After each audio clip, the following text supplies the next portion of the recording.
Rama motor पर चला तो उसे कुछ सूझता न था, कुछ समझ में न आता था। कहाँ जा रहा है?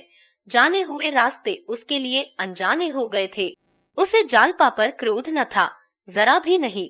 जग्गों पर भी उसे क्रोध न था। क्रोध था अपनी दुर्बलता पर, अपनी स्वार्थ लोलुपता पर, अपनी कायरता पर। पुलिस के वातावरण में उसका औचित्य ज्ञान भ्रष्ट हो गया था। वह कितना बड़ा अन्याय करने जा रहा है, उसका उसे केवल उस दिन ख्याल आया था जब जालपा ने समझाया था। फिर यह शंका मन में उठी ही नहीं।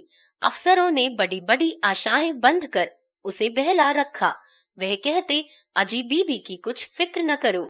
जिस वक्त तुम एक जड़ाऊ हार लेकर पहुंचोगे और रुपयों की थैली नजर कर दोगे, बेगम साहब का सारा गुस्सा भाग जाएगा। अपने सूबे में किसी अच्छी सी जगह पर पहुंच जाओगे, आराम से जिंदगी कटेगी। कैसा गुस्सा! इसकी कितनी ही आंखों देखी मिसालें दी गई। रमा चक्कर में फंस गया। फिर उसे जालपा से मिलने का अवसर ही न मिला। पुलिस का रंग जमता गया। आज वह जड़ाऊ हार जेब में रखे जालपा को अपनी विजय की खुशखबरी देने गया था। वह जानता था जालपा पहले कुछ नाक भौं सिकोड़ेगी, पर यह भी जानता था कि यह हार देखकर वह जरूर खुश हो जाएगी। कल ही संयुक्त प्रांत के होम सेक्रेटरी के नाम कमिश्नर पुलिस का पत्र उसे मिल जाएगा। 2-4 दिन यहाँ खूब सैर करके घर की राह लेगा। देवी दीन और जग्गो को भी वह अपने साथ ले जाना चाहता था। उनका एहसान वह कैसे भूल सकता था। यही मंसूबे मन में बांधकर वह जालपा के पास गया था, जैसे कोई भक्त फल और नैवेद्य लेकर देवता की उपासना करने जाए। पर देवता ने वरदान देने के बदले उसके थाल को ठुकरा दिया। उसके नैवेद्य उसकी ओर ताकने का साहस न कर सकता था।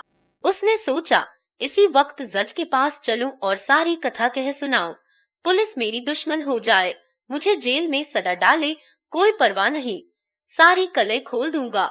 क्या जज अपना फैसला नहीं बदल सकता? अभी तो सभी मुजरिम हवालात में हैं।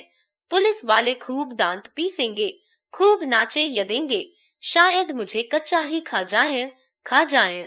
इसी दुर्बलता ने तो मेरे मुंह में कालिख लगा दी। जालपा की वह क्रोधोन्मभा मूर्ति उसकी आंखों के सामने फिर गई। ओह, कितने गुस्से में थी! मैं जानता कि वह इतना बिगड़ेगी तो चाहे दुनिया इधर से उधर हो जाती, अपना बयान बदल देता। बड़ा चकमा दिया इन पुलिस वालों ने। अगर कहीं जज ने कुछ नहीं सुना और मुलिज़िमों को बरी न किया तो जालपा मेरा मुंह न देखेगी। मैं उसके पास कौन मुंह लेकर जाऊंगा? फिर जिंदा रहकर ही क्या करूंगा?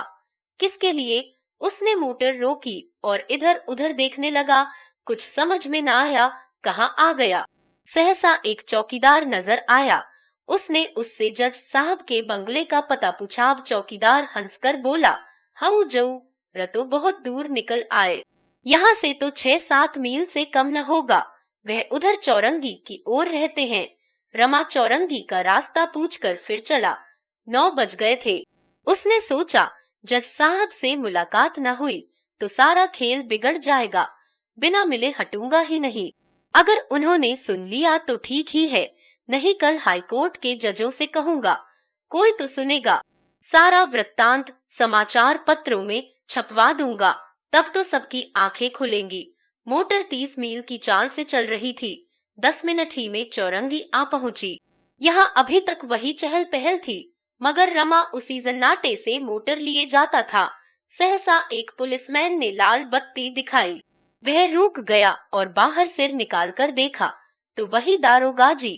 दारोगा ने पूछा, कहिया अभी तक बंगले पर नहीं गए? इतनी तेज मोटर न चलाया कीजिए, कोई वारदात हो जाएगी।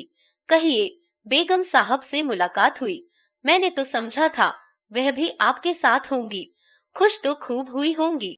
रमा को ऐसा क्रोध आया कि मूंछे उखाड़ लूं, पर बात बनाकर बोला, जब ही हाँ, बहुत खुश हुई। माँ नहा था ना, एकातों की नाराजगी की वही दवा है। आप कांपे जाते थे, माँ ए रही हिमाकत थी। चल ले मैं भी आपके साथ चलता हूँ। एक बाजी ताश उड़े और जरा सरूर जमेब डिप्टी साहब और इंस्पेक्टर साहब आएंगे, जोहरा को बुलवा लेंगे। 2 घड़ी की बहार रहेगी। अब आप मिसेज रमानाथ को बंगले ही पर क्यों नहीं बुला लेते? वहाँ उस खटिक के घर पड़ी हुई हैं। रमा ने कहा, अब ही तो मुझे एक जरूरत से दूसरी तरफ जाना है। आप मोटर ले जाएं, मैं पाँव पाँव चला आऊंगा। दारोगा ने मोटर के अंदर जाकर कहा, नहीं साहब, मुझे कोई जल्दी नहीं है।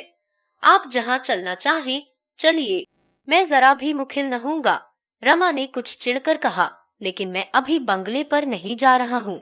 दारोगा ने मुस्करा कर कहा, मैं ऐसा समझ रहा हूँ, लेकिन मैं जरा भी मुखिल न हूँगा। वही बेगम साहब, रमा ने बात काट कर कहा, जय नहीं, वहाँ मुझे नहीं जाना है। दारोगा, तब वो क्या कोई दूसरा शिकार है?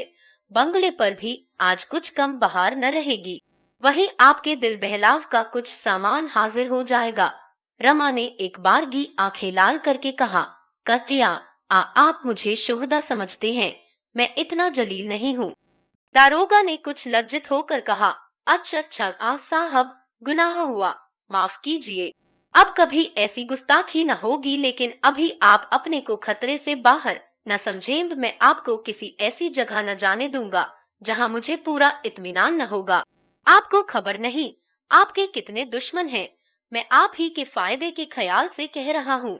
रमा ने होठ चबाकर कहा, बदएहतर हो कि आप मेरे फायदे का इतना ख्याल न करें। आप लोगों ने मुझे मलियामेट कर दिया और अब भी मेरा गला नहीं छोड़ते। मुझे अब अपने हाल पर मरने दीजिए। मैं इस गुलामी से तंग आ गया हूँ। मैं माँ के पीछे पीछे चलने वाला बच्चा नहीं बनना चाहता। आप अपनी मोटर चाहते हैं, शौक से ले जाइए।